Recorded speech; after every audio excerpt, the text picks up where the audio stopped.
আজকে অধিকাংশ ক্ষেত্রে যেই রাজনীতি আমাদের দেশে রয়েছে সেই রাজনীতি করাই হয় অর্থ উপার্জন করার জন্য, জনগণের স্বার্থে না।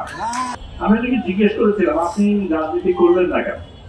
আপনি বললেন দেখ, দুই ধরনের মানুষ রাজনীতি করতে পারে।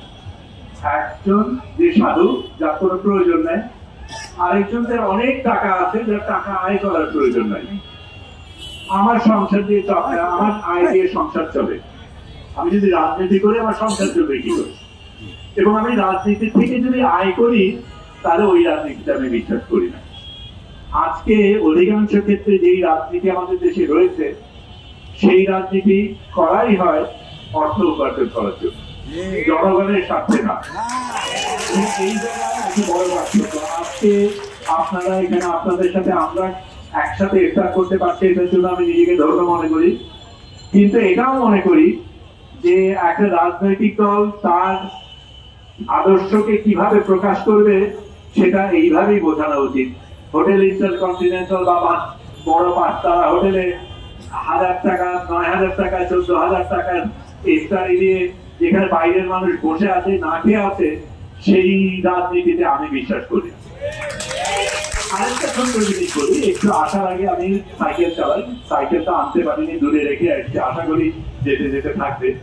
কিন্তু আসার পথে দেখি রাস্তার মাঝখানে অনেক না, অল্প কয়েকজন মানুষই তারা প্রতিবাদ করছে কোন একটা কাজে।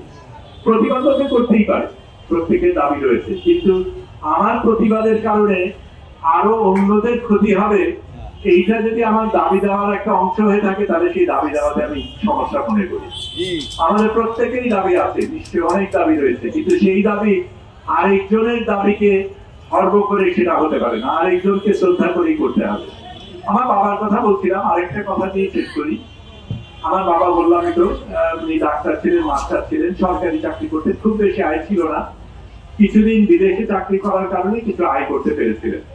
সেটার কারণে 69 সালে আমরা একটা সেকেন্ড হ্যান্ড টয়োটা করোনা গাড়ি কিনেছিলাম 9000 টাকা। ওই সময় 69 সালে 9000 টাকা অনেক টাকা ছিল। এই গাড়িটা অনেক কষ্ট করে কিনছি। যদি এটা কেউ চুরি করে নিয়ে যায়, আমার এই গাড়ির আরেকটা গাড়ি কেনার সামর্থ্য নাই, কিন্তু ওই গাড়িটা কারো না কারো থাকবে। এই গাড়িটাতে যদি কেউ আগুন লাগায় দেয় তাহলে আমার গাড়িও গেল, দেশের গাড়িটাও গেল।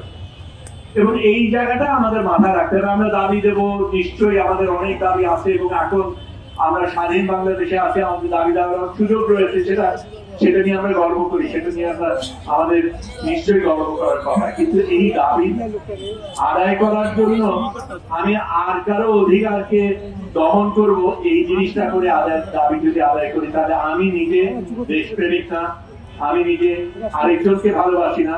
এবং আজকে আপনাদের সাথে থেকে আমি যে আনন্দ পাচ্ছি, এই আনন্দটা আমি তখনই পেতে পারি যদি আপনার আমার সমান অধিকার থাকে, এবং সেই সমান অধিকার থাকতে হলে আরেকজনকেও সমান অধিকার দিতে হয়।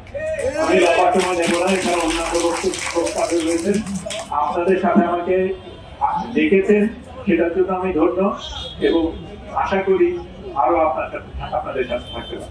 ধন্যবাদ।